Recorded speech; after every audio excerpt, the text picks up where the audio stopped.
কি 1000 টাকা দিয়ে আপনি 5টা কর্মচারী রাখবেন? মজা লন মিয়া, আপনি কি আমার বিয়ে লাগেন মিয়া? শুনেন, চাকর রাখবেন না, ওরা মনে করেন দোকান মনে করেন চাঙ্গে চাঙ্গে, বুঝেন? তোর মতো ফকিনির 1000 টাকা দেবো, 1000 টাকা 5টা কর্মচারী রাখুন, আজ আমি টাকা কামাবো 50,000, তোমার 1000 টাকা দিয়ে দেবো। Arbab need to Kormakari. দোকান তালা দিলাম, কার কার থেকে দোকান আসবি? আর ঠিক আছে মহাজন আমনি, কিন্তু কত হয়েছে, কেমনে কি কত দিবেন এটার বিষয় তো ক্লিয়ার করো তো নাকি? তোর আর কয় টাকা দিমু? আমার কাম হইব 50,000 টাকা, তোরা দিমু 200-300 টাকা দিমু। কি 50,000 টাকা আপনি কামাইবেন আর আমারে দিবেন 200-300 টাকা? এটা কি চলবো? এটা কি কেউ মানবো?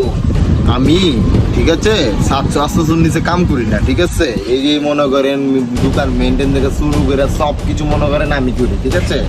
আপনি যা শুরু করছেন না, তোর 1000 টাকা দেবো, 1000 টাকা